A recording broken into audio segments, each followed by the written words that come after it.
나는 하나님을 예배하는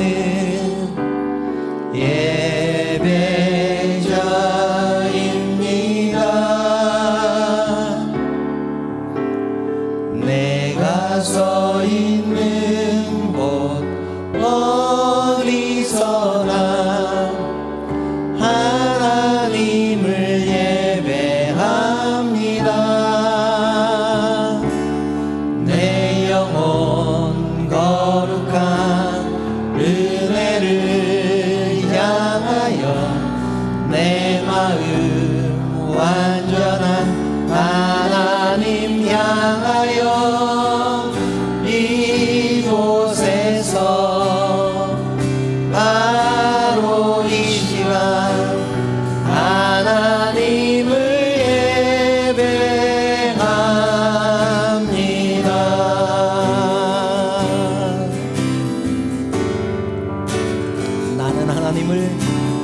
나는 하나님을 예배하는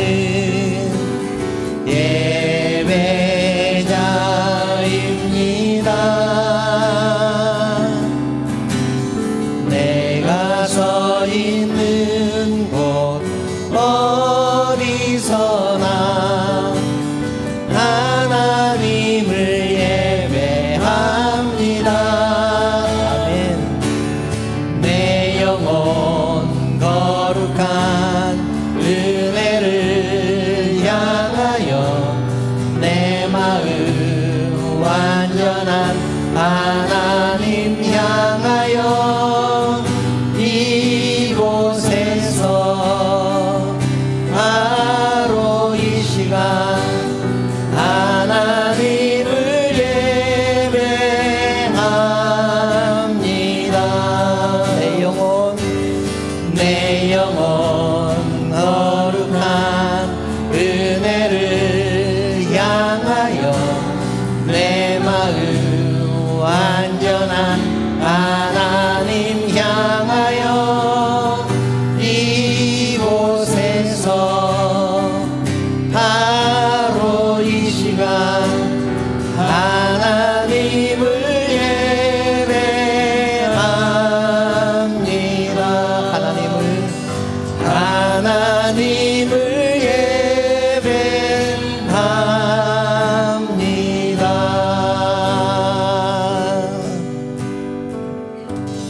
할렐루야. 아멘.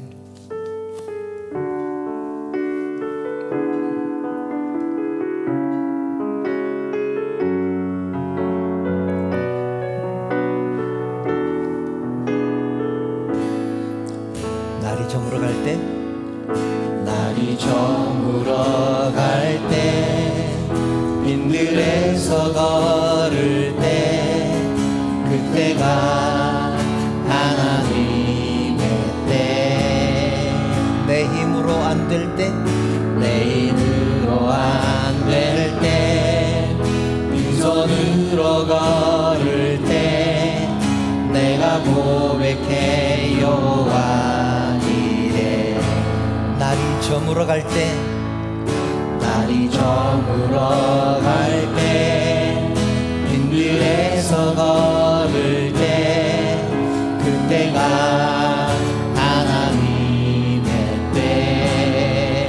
내 힘으로 안 될 때, 내 힘으로 안 될 때, 빈손으로 걸을 때, 내가 고백해 여호와 이래. 아멘. 주가 일하시네. 주가 일하시네. 주가 일하시네. 주께 아끼지 않는 자에게 주가 일하시네. 주가 일하시네. 신뢰하며 걷는 자에게. 우리 모인 이곳에, 우리 모인 이곳에 주님 함께 계시네. 누리네 아버지 적은 떡과 물고기 적은 떡과 물고기 내 모든 걸 드릴 때 모두 고백해 여호와 이래. 아멘. 주가 일하시네. 주가 일하시네. 주가 일하시네. 주께 아끼지 않는 자에게 주가 일하시네. 주가 일하시네. 신뢰하며 걷는 자에게. 아멘. 주가 일하시네. 주가 일하시네. 주가 일하시네. 주께 아끼지 않는 자에게 주가 일하시네. 주가 일하시네. 신뢰하며 걷는 자에게. 신뢰하며 걷는 자에게. 신뢰하며 걷는 자에게. 나의 영혼이 나의 영혼이 잠잠히 하나님만 바라며 나의 구원이 나의 구원이 그에게서 나는도다. 나의 영혼아 나의 영혼아 잠잠히 하나님만 바라라. 나의 소망이 나의 소망이 저에게서 나는도다. 아멘. 오직 주만이 나의 반석 나의 구원이시니.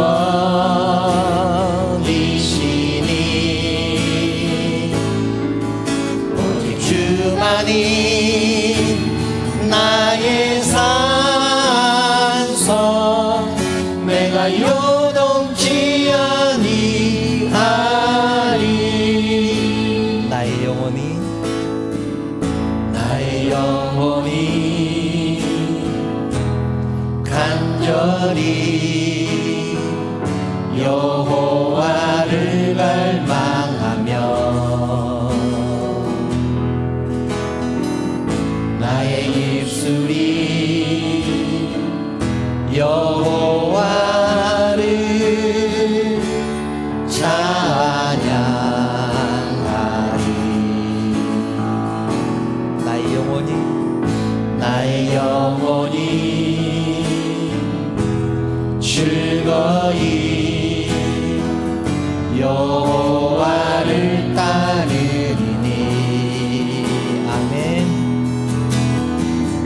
나의 평생에 여호와를 송축하리. 오직 주만이 오직 주만이 나의 반석 나의 구원이시니.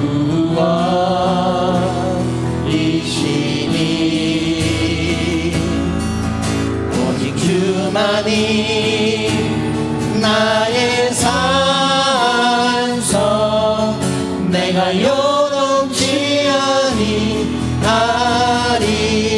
오직 주만이 오직 주만이 나의 반석 나의 반석 아멘. 나의 구원이시니. 오직 주만이 오직 주만이 나의 산성 내가 요동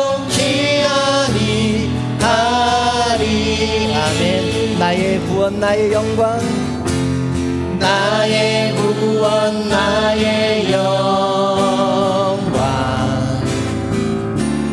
하나님께 있으니 내 힘의 반석과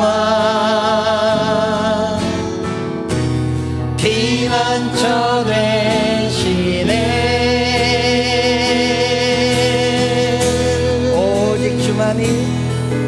오직 주만이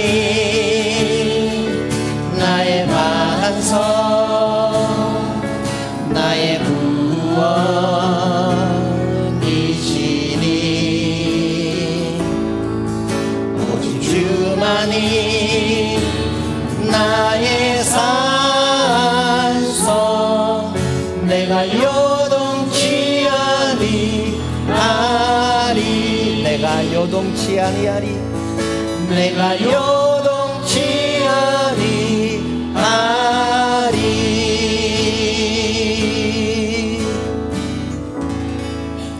할렐루야 아멘.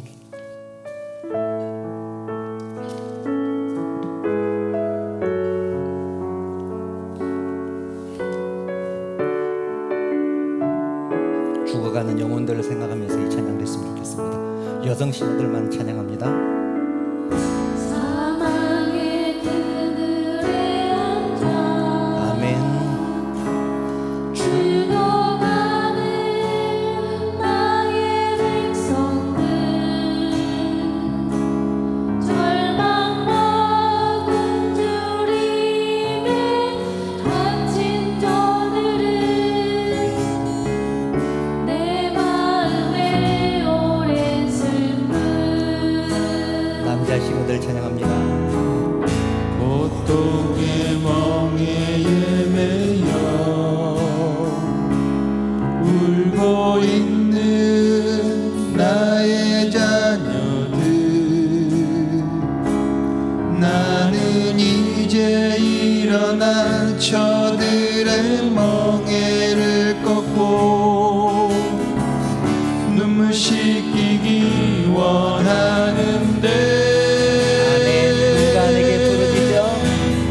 누가 내게 부르짖어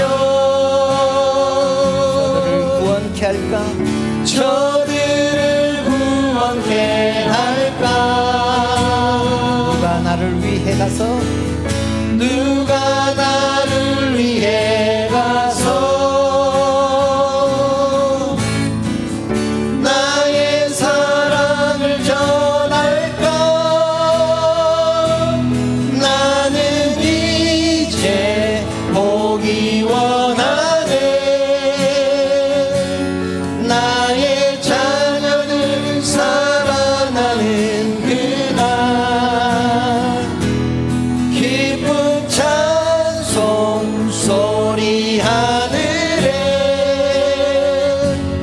웃음소리 온 땅 가득한 그날 사망의 그늘에 앉아 사망의 그늘에 앉아 죽어가는 나의 백성들 절망과 굶주림에 갇힌 저들을 내 마음에 오랜 슬픔 고통의 멍에 매여 고통의 멍에 매여 울고 있는 나의 자녀들 나는 이제 일어나 저들의 멍에를 꺾고 눈물 씻기기 원하는데 누가 내게 부르짖어 누가 내게 부르짖어 저들을 구원케 할까 누가 나를 위해 가서 누가 나를 위해 위해 가서 나의 사랑을 전할까. 나는 이제 보기 원하네. 나의 자녀들 살아나는 그날.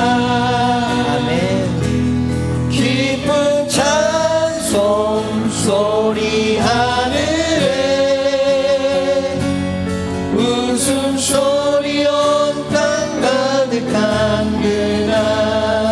누가 내게 부르짖어 누가 내게 부르짖어 저들을 구원케 할까. 저들을 구원케 할까.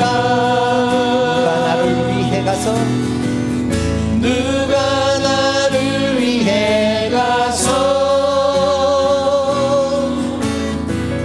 나의 사랑을 전할까. 나는 이제 보기 원하네. 나의 자녀들 살아나는 그날. 기쁜 찬송 소리 하늘에 웃음소리 온 땅 가득한 그날. 웃음소리 온 땅 가득한 그날. 웃음소리 온 땅 가득한 그날. 웃음소리 온 땅 가득한 그날. 웃음소리 온 땅 가득한 그날.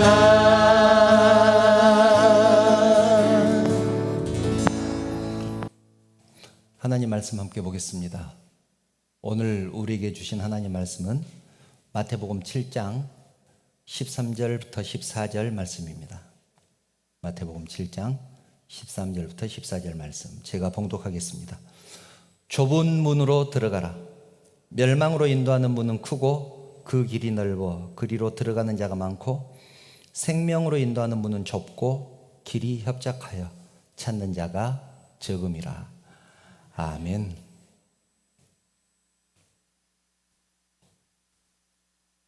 우리 교회 설교를 영상을 보는 분들이 좀 꽤 되는 모양입니다.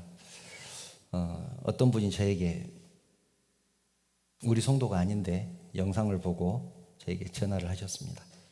목사님이 그동안 원어를 사용하고 설교를 한 적이 거의 없었는데 요즘 패턴이 좀 변한 것 같습니다. 그런 말씀을 하셔요. 그래서 왜 그러는지 그 이유를 설명을 해드렸습니다. 저는 원어를 해석해가면서 설교하는 것을 그리 좋아하지 않는다고 저번에도 말씀을 드렸죠. 왜냐하면 성경이 어떤 언어로 쓰여 있든지 그 말씀을 통해서 하나님의 능력이 나타난다고 믿기 때문입니다. 루터도 그렇게 얘기를 했습니다. 성경은 성경으로 해석하라. 부분은 전체를 통해서 또 전체는 부분을 통해서 해석하라. 주신 말씀으로 충분하다는 얘기 아니겠습니까? 하나님의 말씀은 그 사람에게 맞는 은혜를 허락하십니다. 성경이 어떤 언어로 번역됐든지 그 말씀을 대한 사람이 누구든지 있는 사람은 있는 사람대로, 없는 사람은 없는 사람대로, 배운 사람은 배운 사람대로, 못 배운 사람은 못 배운 사람대로 그 속에서 역사하시고 그 영혼을 변화시키기에 충분합니다. 다만 언어를 번역하는 과정에서 본래의 말씀이 가지고 있는 의미를 온전히 전달하는데 한계가 있는 것은 분명합니다. 예를 들면 이스라엘에서는 바다와 호수를 구별하지 못합니다. 그냥 물이 많으면 그냥 바다입니다. 그런데 민물이어도 바다라고 부릅니다. 그래서 복음성가 중에 갈릴리 바닷가에서라는 복음성가 있죠. 그런데 어떤 가사는 갈릴리 호숫가에서라고 되어 있습니다. 그 사람들은 바다와 호수를 똑같이 보기 때문에 물이 짜고 안 짜고는 상관없습니다. 물이 많으면 그냥 다 바다입니다. 그래서 갈릴리 바다, 갈릴리는 호수죠. 그런데 갈릴리 바다라고 성경에는 기록되어 있습니다. 근데 극지방은 눈이라는 단어가 16개나 되는 나라도 있다고 합니다. 우리도 상당히 많죠. 쌀이눈, 한방눈, 진눈깨비. 그래도 16개를 다 번역하지는 못합니다. 이렇듯 그 정확한 의미를 전달하는데 어려움이 있다고 느껴질 때는 언어를 사용한다. 그런 설명을 했습니다. 저도 이제 생각이 좀 많이 바뀌었습니다. 언어를 사용해서 설명하는 것이 성도들에게 도움이 되면 사용하는 것도 괜찮겠다. 그런 생각을 하게 되었습니다. 여담이었습니다. 성경을 보면 특별히 예수님의 가르침을 보고 있으면 예수님은 우리 인생이 편한 것을 내버려 두지 않으시려는 것 같습니다. 세상 말로 그렇게 말하죠. 편한 꼴을 못 봐. 그렇게 말하지 않습니까? 예수님도 우리 인생이 편한 것을 내버려 두려고 하지 않으신 것 같습니다. 예수님이 공생애를 시작하시고 제일 먼저 하신 설교가 마태복음 5장부터 7장에 나와 있는 산상수훈입니다. 산에서 설교를 하셨다. 그래서 산상수훈이라고 하는데, 산상수훈은 팔복으로 시작합니다. 심령이 가난한 자는 복이 있나니 천국이 그들 것이고, 애통하는 자는 복이 있나니 그들이 위로를 받을 것이다. 생각하기에 따라 다르겠지만 어떻게 생각하면 심령이 가난하게 또 애통하면서 그렇게 살라는 말씀 아닌가, 그런 생각이 들기도 합니다. 그 뒤에 소금과 빛에 대해서도 나오죠. 너희는 세상의 소금이니 소금이 만일 그 맛을 잃으면 무엇으로 짜게 하리요. 후에는 아무 쓸데없어 다만 밖에 버려져 사람에게 밟힐 뿐이니라. 너희는 세상의 빛이라. 이같이 너희 빛이 사람 앞에 비치게 하여 그들로 너희 착한 행실을 보고 하늘에 계신 너희 아버지께 영광을 돌리게 하라. 여러분, 우리가 세상에서 소금으로 빛으로 사는 것이 쉽습니까? 그렇게 살기 싫어서 못 사는 것 아니잖아요. 그런데 예수님은 그렇게 살라고 말씀합니다. 그렇게 살아라. 소금으로 살아라. 빛으로 살아라. 그뿐입니까? 그 뒤에도 쭉 이어집니다. 모세의 율법에는 눈에는 눈, 이에는 이, 이렇게 갚으라 그렇게 말했지만 나는 말한다. 누구든지 네 오른뺨을 때리면 왼뺨도 돌려대고, 너를 고발하여 속옷을 가지고자 하면 겉옷까지도 내어주고, 너에게 억지로 오리를 가게 하거든 그 사람과 심리를 동행하고, 네게 구하는 자에게 주며 네게 꾸고자 하는 자에게 거절하지 말라 말씀합니다. 바로 뒤이어서 결정적으로 모세의 율법에는 네 이웃을 사랑하고 원수를 미워하라 하였다는 것을 너희가 들었으나, 모세는 그랬단 말입니다. 네 이웃을 사랑하고 원수를 미워해라. 그것은 모세의 율법입니다. 그렇지만 나는 너희에게 말한다. 원수를 사랑하며 너희를 박해하는 자를 위하여 기도하라. 원수를 사랑하고 너희를 박해하는 자를 위해서 기도하라. 여러분도 이 말씀을 수없이 읽었을 텐데 어떤 생각이 들던가요?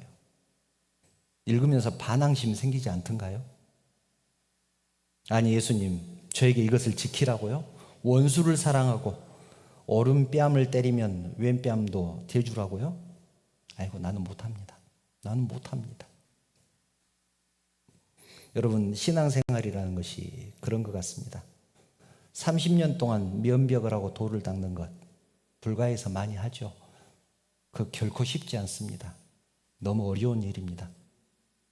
그런데 우리도 마찬가지입니다. 우리가 세상 살아가면서 산상수훈에 있는 말씀대로 사는 것 결코 쉽지 않습니다. 제 생각에는 쉽지 않은 정도가 아니라 불가능한 것 같습니다. 그래서 복음성가에서도 우리가 많이 불렀던 복음성가, 예수님처럼 바울처럼 그렇게 살 수 없을까? 남을 위하여 자신들의 온몸을 온전히 버리셨던 것처럼, 남을 위해서 자신을 온전히 버리셨던 것처럼 그렇게 살 수 없을까? 이렇게 찬양하는 이유가 무엇일까요? 그렇게 살지 못하니까. 그렇게 살지 못하니까. 그렇게 살 수 있었으면 좋겠다는 고백 아니겠습니까? 그런데 오늘 본문도 보면 결코 쉽지 않은 얘기가 기록되어 있습니다. 오늘 본문 한번 띄워줘 보실래요? 한번 함께 읽어보겠습니다. 함께 읽습니다. 시작. 좁은 문으로 들어가라. 멸망으로 인도하는 문은 크고 그 길이 넓어 그리로 들어가는 자가 많고 생명으로 인도하는 문은 좁고 길이 협착하여 찾는 자가 적음이라. 왜 예수님은 넓고 좋은 길을 두고 좁고 험한 길을 가라고 하실까? 왜 좁은 문으로 들어가라고 하실까요? 문이 크고 길이 넓다는 말은 가기도 쉽고 방법도 많다는 뜻입니다. 가기도 쉽고 방법도 많다. 사람들이 다 그렇게 사니까 묻어가기도 쉽습니다. 그냥 따라만 가면 됩니다. 나에게 이익이 되는 길, 그래서 많은 사람들이 가는 길, 이것이 넓은 문이고 세상의 논리입니다. 만약 세상 사람 대부분이 하나님 뜻대로 산다면 하나님 뜻이 세상의 논리가 될 것입니다. 그 길이 하나님의 뜻이 넓은 문이 될 것입니다. 그런데 우리가 사는 세상은 그렇지 않습니다. 하나님 뜻대로 사는 사람은 많지 않습니다. 왜냐하면 악한 사탄 마귀는 자기를 따르는 자들은 내버려 두고 하나님 뜻대로 사는 사람은 괴롭히고 또 외롭게 합니다. 요한복음 15장 19절을 보면 이렇게 말씀하죠. 너희가 세상에 속하였으면 세상이 자기의 것을 사랑할 것이나 너희는 세상에 속한 자가 아니요 도리어 내가 너희를 세상에서 택하였기 때문에 세상이 너희를 미워하느니라. 우리가 세상에 속했으면 세상이 우리를 사랑할 것이다, 그렇게 말합니다.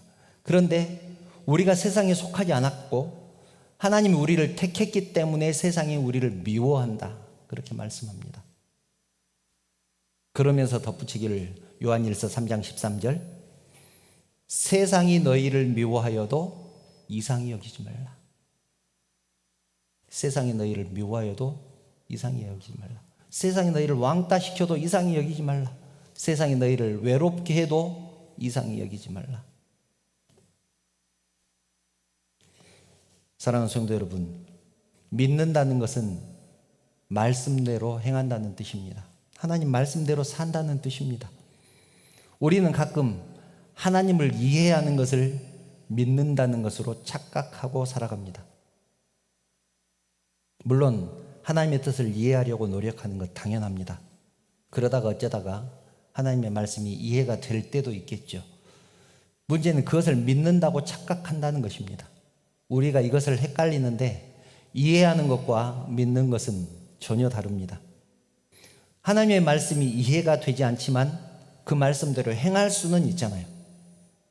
또 반대로 이해가 돼도 행하지 않을 수도 있습니다. 그런데 믿음은 이해가 되지 않아도 행하는 것, 그것을 믿음이라고 합니다. 하나님이 오른쪽으로 가라고 했으면 왜 그쪽으로 가라고 하는지 이해가 되지 않지만 그냥 오른쪽으로 가는 것, 그것이 믿음입니다.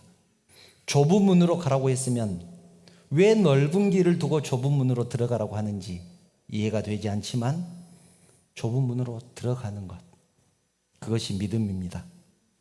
문이 크고 길도 넓어서 가는 사람도 많은 그 길이 있지만 하나님이 그 길이 아니라고 하시니 가지 않아야 합니다.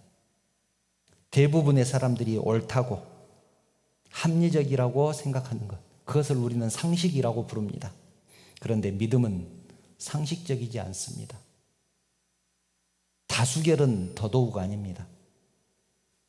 그러다 보니 나만 혼자 그쪽으로 갈 수도 있고, 심지어는 우리 가족 중에서 나만 그 길로 갈 수도 있고, 우리 교회에서 나만 그 길로 갈 수도 있습니다. 그럴 때 사람들은 뭐라고 합니까? 지만 잘났느니, 독불장군이니, 그런 얘기를 합니다. 그래도 그것이 하나님 뜻이라면 그 길을 가는 것이 믿음입니다. 본문 바로 뒤에 연결해서 나오는데 주님은 입으로만 주여 주여 하는 사람은 천국에 들어가지 못한다고 말씀합니다. 21절이죠. 마태복음 7장 21절. 나더러 주여 주여 하는 자마다 다 천국에 들어갈 것이 아니요. 겉으로는 동의한다는 얘기입니다. 주여 주여 한다는 말은 그렇습니다. 또 설교하면 듣고 아멘 그럽니다. 그런데 그 뒤에 다만 하늘에 계신 내 아버지 뜻대로 행하는 자라야 들어가리라. 아멘 한다고 천국에 가는 게 아니다는 얘기입니다. 아멘 했으면 그대로 살아야 들어간다. 천국에 들어갈 수 있다. 하나님이 오른쪽으로 가라고 하시니까 그러겠다고 해놓고, 이것이 주여 주여 하는 것입니다. 그러겠다고 해놓고 다른 사람들이 다 왼쪽으로 가니까, 많은 사람들이 왼쪽으로 가니까 슬그머니 따라서 가는 것, 그것은 믿지 않는 것과 같습니다. 여러분, 신앙생활 복잡하게 생각하지 않았으면 좋겠습니다. 사실 신앙생활 하는데 신학도 필요 없고 교리도 필요 없습니다. 그런 것들은 목사가 필요하죠. 목사가 필요합니다. 목사님이 유명할 필요도 없습니다. 신앙서적, 베스트셀러, 스테디셀러, 그런 신앙서적도 필요 없습니다. 그냥 성경에 기록된 말씀대로 살면 그것이 잘 믿는 것입니다. 성경대로 살면 그것이 잘 믿는 것입니다. 다만 그 말씀이 무슨 뜻인지 가르쳐줄 목사는 필요하지 않겠습니까? 여러분, 신앙생활은 말씀대로 살아가는 삶입니다. 더 나아가서 신앙이 좋다는 것은 온전하지 않지만, 그렇게 사는 것이 힘들지만 그렇게 살기 위해서 몸부림치는 삶, 그것이 신앙이 좋은 삶입니다. 온전하게 살아야 신앙이 좋은 것이 아니라 그렇게 살기 위해서 몸부림치는 것, 애쓰는 것, 최선을 다하는 것, 그것이 신앙이 좋은 것입니다. 김동호 목사님 설교를 듣는 중에 굉장히 가슴에 와닿는 말씀이 있어서 한 구절을 소개를 합니다. 사람들이, 설교 중에 나온 얘기입니다. 사람들이 모두 믿음을 따라 사는 것 같지만 이해를 따라 산다. 이해가 되면 가고 이해가 안 되면 안 간다. 사람은 자기의 이해력을 과신하는 경향이 있는데 자기가 낳은 자기 자식도 이해할 수 없으면서 전능하신 하나님을 어떻게 이해할 수 있을까? 믿음은 이해를 넘어서는 거다. 내가 살고 싶은 방법이 있고 하나님이 원하시는 방법이 있는데 내가 살고 싶은 방법을 버리고 하나님의 방법을 따라 사는 것, 그것이 믿음이다. 김동호 목사님 설교 중에서 제가 발췌를 했습니다. 여러분, 다른 사람이 뭐라고 하든지 성경을 따라 사는 것이 믿음입니다. 그것이 좁은 길이고 그것이 십자가의 길입니다. 아멘. 그렇다면 여러분, 왜 우리는 우리의 기준, 우리의 이해의 한계를 넘어서지 못할까요?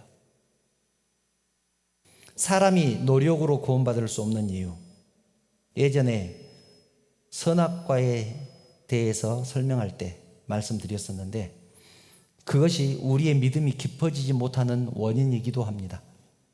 선악을 알게 한 나무의 열매, 선악을 알게 하는 나무의 열매, 우리는 그것을 선악과라고 부르죠. 그 열매를, 선악과를 따먹은 사건은 따먹지 말라는 하나님의 명령을 어기고 선악과를 따먹은 불순종의 죄를 물은 사건이지만, 왜 불순종했느냐, 그것을 물은 사건이지만 좀 더 근본적으로 왜 이것을 금하셨을까? 단순하게 불순종했기 때문에 죄를 물었다. 그 깊은 속에 들어가서 왜 금하셨을까를 생각해 보아야 한다는 것입니다. 그래야 이것이 왜 심각한지, 선악과를 따먹은 것이 왜 심각한지 알게 됩니다. 하나님이 왜 그렇게도 선악과를 멀리하라고 말씀을 하셨을까? 그것은 열매의 이름대로 선악을 알게 되기 때문입니다. 그 열매를 따먹으면 선악을 알게 되기 때문에, 사람이 선과 악에 대한 기준을 갖게 되는 순간 고통이 시작된다는 것을 아셨습니다. 선악과를 따먹지 말라라는 말씀에 맹목적으로 순종했더라면 좋았을 것을 왜 따먹지 말라고 했을까? 라는 의심을 갖게 되는 순간 마귀가 틈탔습니다. 하나님이 뭐라고 하시더냐? 선악과를 따먹지 말라고 하시더냐? 아담과 하와가 대답하죠. 하나님 말씀이 선악과를 만지지도 말고 쳐다보지도 말라. 죽을까 하노라 그렇게 말씀하셨다. 그렇게 대답을 하죠. 그런데 죽을까 하노라 라고 말씀하셨습니까? 반드시 죽으리라 라고 말씀하셨잖아요. 창세기 2장 17절입니다. 선악을 알게 한 나무의 열매는 먹지 말라. 네가 먹는 날에는 반드시 죽으리라. 반드시 죽으리라. 그러면 선악과를 따먹는 순간 죽게 됩니다. 그런데 의심했기 때문에, 자기 기준을 갖게 됐기 때문에 죽을까 하노라 하고 대답합니다. 그러니까 그 틈을 파고들죠. 사탄이 파고듭니다. 아니다. 네 선악과를 왜 못 따먹게 했는지 아냐? 너가 그것을 따먹으면 네 눈이 밝아져서 하나님처럼 될 것이기 때문에 하나님이 그것을 질투해서 너희들을 못 먹게 한 거야. 그렇게 유혹했다는 말입니다. 선악을 알게 하는 나무, 여기서 선과 악이 나오는데 선은 조화로운 상태를 말합니다. 히브리어에서 토부라고 하는데 이것은 단순하게 착하다, 선하다라는 뜻이 아니라 그것을 넘어서 조화로운 상태. 악은 라입니다. 히브리어로 라인데 이것은 균형이 깨진 상태, 혼돈의 상태를 말합니다. 그래서 선과 악은 단순하게 도덕적으로 옳다 그르다를 말하는 것이 아니라 하나님 질서 안에 있는 상태인가, 그 질서가 깨진 상태인가를 의미합니다. 하나님의 질서 안에 있는 상태는 선입니다. 그런데 그 질서가 깨진 상태는 악입니다. 그리고 중요한 단어가 또 하나 나오죠. 선악을 알게 하다. 여기서 알다는 단순하게 지식적으로 아는 것이 아니라 경험을 통해서 아는 것을 말합니다. 해보니까 이것이 이런 거였구나 라고 알게 되는 것, 이것을 알다라고 합니다. 살아보니까 이것이 옳더라. 내가 해보니까 이렇게 하는 게 맞더라.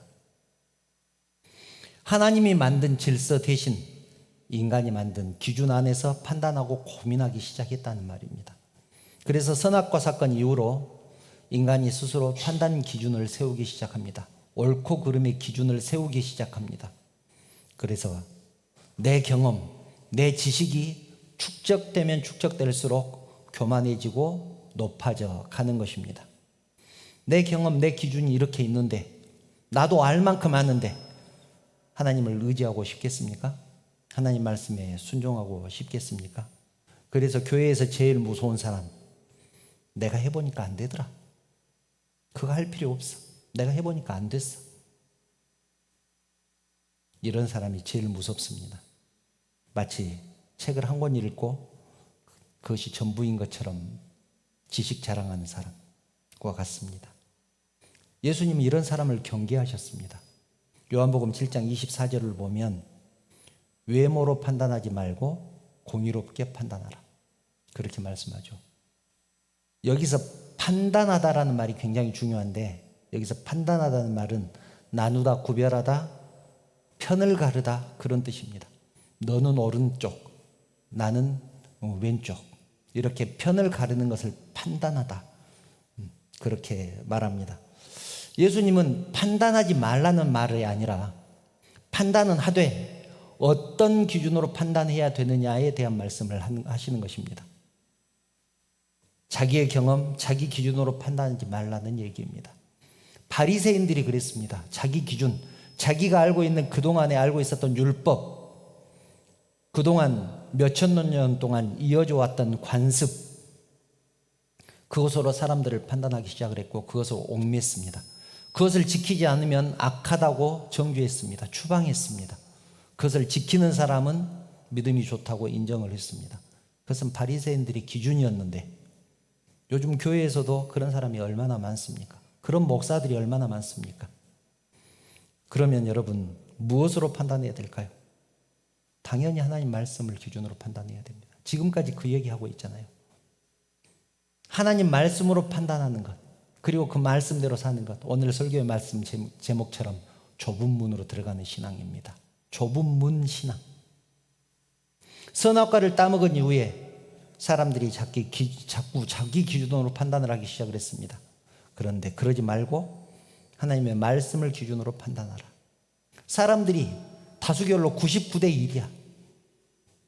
그래도 하나님 말씀이 1이라면 1쪽에 서는 것이 맞습니다. 99명이 그쪽으로 가더라도. 성경이 우리에게 던지는 질문은 이것입니다.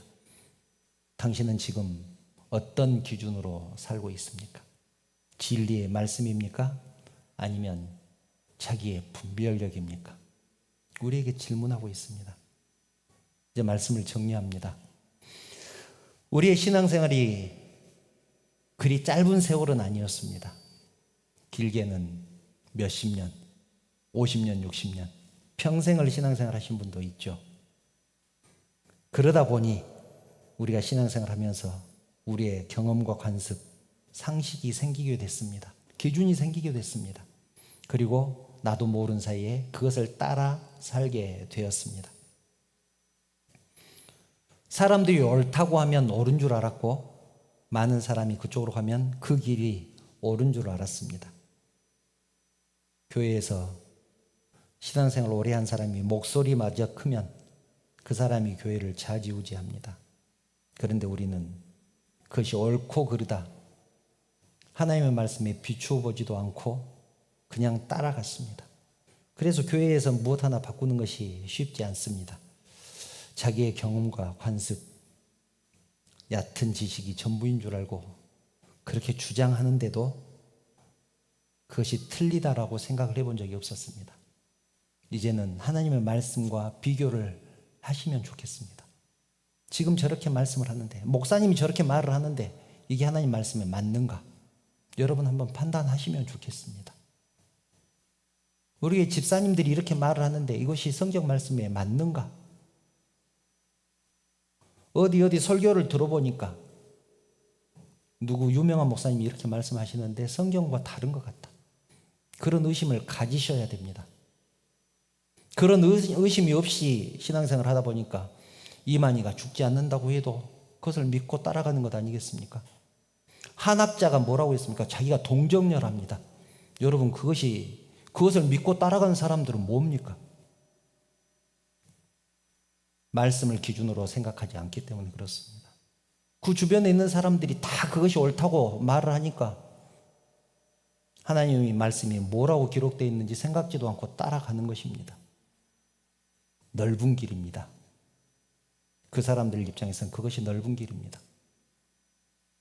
한학자가 자기가 동정녀라고 했을 때 아니다라고 할 수 있어야 되지 않겠습니까? 그런데 그렇게 못한 것은 그것이 좁은 길이기 때문에, 좁은 길이기 때문에 못 가는 것이죠. 신앙은 다수결이 아닙니다. 하나님의 말씀이 기준이 되기를 바랍니다. 주님은 말씀합니다. 좁은 문으로 들어가라. 멸망으로 인도하는 문은 크고 그 길이 넓어 그리로 들어간 자가 많고, 생명으로 인도하는 문은 좁고 길이 협착하여 찾는 자가 적음이라.